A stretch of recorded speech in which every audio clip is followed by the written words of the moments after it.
One look and anyone can tell that these two men basically reek of pure unadulterated power. I know guys, I know. Just looking at them hypes you up. We have the One Ultimate Escanor from the 7 Deadly Sins on one hand, and then we have the Legendary Super Saiyan Broly on the other. Both of them embody the term strength, but then again, they are also their own being.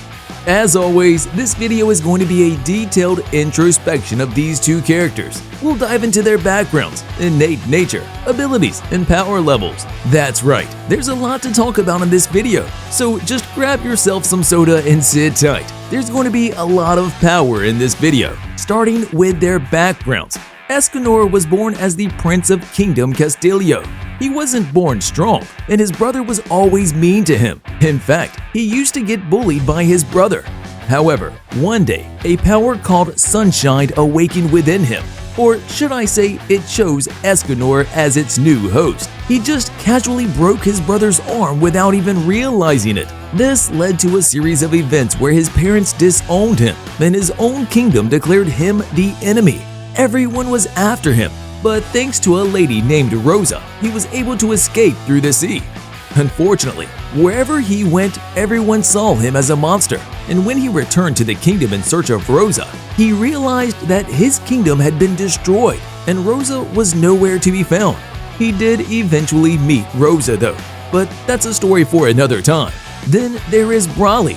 Broly was born around the same time as Vegeta. King Vegeta was really proud of his son's power level, and he knew that the race has a bright future ahead.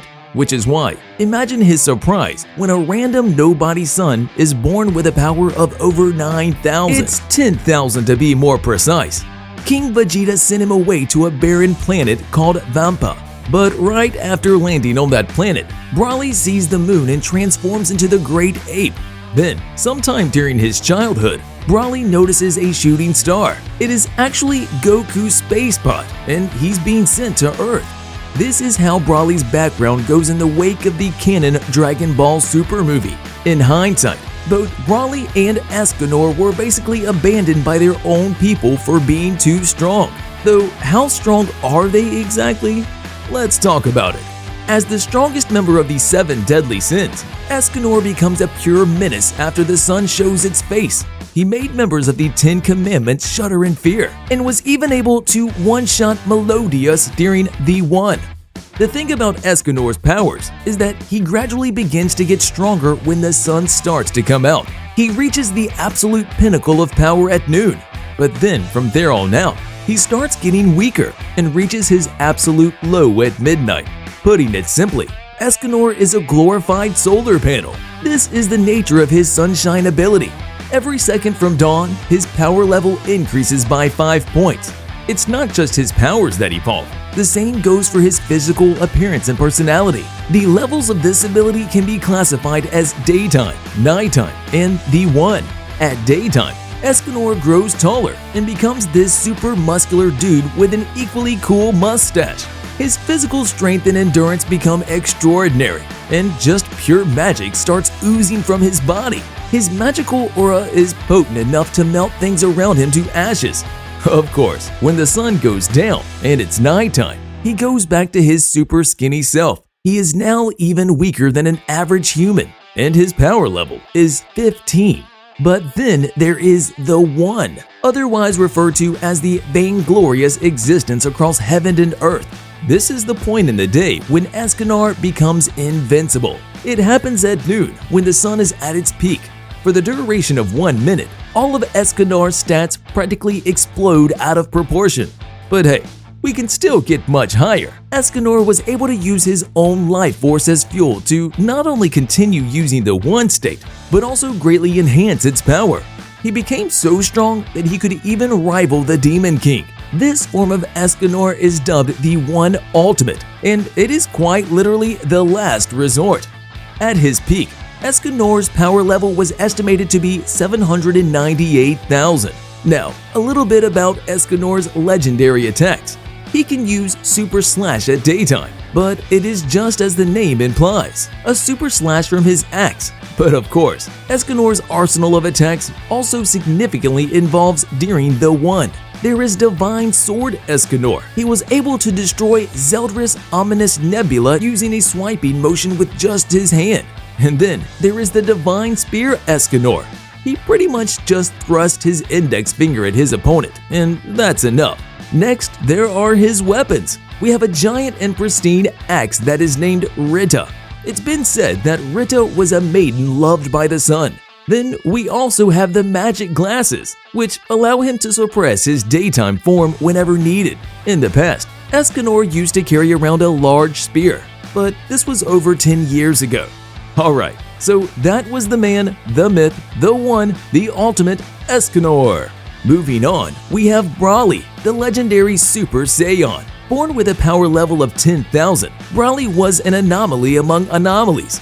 They say the real deal is born strong, and that's what he was. Broly was born with the genetics of the legendary Super Saiyan. He was a mutant prodigy, a potential so high that it cannot be contained. Another reason why King Vegeta banished Broly is because of the instability of Broly's power level. At one point, he is over 10,000, and then at another point, it goes to just 920. It was too unstable, and that in and of itself was dangerous. Of course, when Broly reaches adulthood, his power level also becomes unreadable. In the movie, Broly was brought to Earth by Frieza. He was still not even a Super Saiyan, while both Goku and Vegeta were already Super Saiyan Blue and beyond. His fight with Vegeta begins, but something strange starts to happen. Even though Vegeta can easily drag him around, Broly starts growing with each passing moment. He becomes strong enough that Vegeta has to bring out the Super Saiyan God transformation. Now, thinking realistically, Vegeta should have been so much stronger than him that he wouldn't have even had been a threat. But after a few blows, Broly manages to catch up after unleashing his wrathful state, and then also surpasses Vegeta's Super Saiyan God state. Keep in mind that he has yet to use his Super Saiyan transformation. This is a level of growth that doesn't make sense. More like it isn't supposed to make sense. Goku then engages with Broly. He quickly has to use the Super Saiyan transformation and then the Super Saiyan God transformation. But Broly simply continues to experience power surges, one after the other. Goku finally had to use the Super Saiyan Blue form to rival Broly. He also manages to gain a little upper hand. But then, Frieza recalls what happened on planet Namek, how killing Krillin led to Goku's Super Saiyan transformation. So he decides to execute something similar. All he wanted was the Saiyans to kill each other, and so he kills Paragus, tells Broly that his father has been killed, and it works. Broly fumes with rage. Something inside of him explodes, and for the first time ever, this beast transforms into a Super Saiyan. And not just any Super Saiyan, it's the legendary Super Saiyan that only appears once every 1,000 years. In this state, Broly has completely lost control. He's gone berserk. A raging green aura is spreading everywhere, and he still hasn't stopped becoming even stronger. Goku and Vegeta try to fight him together, but it's no use. Coincidentally, Broly notices Frieza and switches targets. Frieza quickly uses his golden transformation and braces himself, but from there on out, Broly proceeds to absolutely pulverize Golden Frieza for 1 hour. Broly ultimately loses interest and tries to fight Whis instead, who was nearby, but he wasn't at the level yet where he could touch Whis. Then comes Gogeta. Gogeta tries to fight Broly in his base state, but ends up having to use Super Saiyan. This causes another surge in Broly, and he finally completes his legendary Super Saiyan Wrathful state. And so, Gogeta steps it up with Blue transformation, which then leads to a clash between these two monsters so strong that it shatters the boundaries of the universe. Or at least, that's how the prose goes in the novel. So why did we talk about all of this? It's to show you how strong Broly is, and how strong he can become during the course of a battle. If he can go toe-to-toe with Gogeta Blue, while still in just the legendary Super Saiyan state, this man is built different. Going a little bit into his attacks, Broly can obviously do the basics like flight, ki blast, and combat. Then you have Eraser Cannon, Eraser Blow, Blaster Meteor, Gigantic Breath, Scion Blaster, Planet Crusher, Gigantic Full Blast, Gigantic Omega Storm, Gigantic Crusher, Gigantic Catastrophe, and whatnot. All of these attacks are imbued with pure raw energy, and their only intention is to cause chaos and inflict violence. As for Broly's transformations, this is how it goes. When Broly was sent to planet Vampa, he became the Great Ape. During his fight against Vegeta, he unlocked the Wrathful state. Then came the Super Saiyan transformation after learning about his death. And finally, you have Broly's full power Super Saiyan transformation, which he used against Gogeta. In the notes, his destructive power is stated to be more than the god of destruction Beerus. Now tell me guys, after considering all of this, who do you think would win? Just go wild in the comment section with your thoughts and ideas. I'm genuinely looking forward to reading them.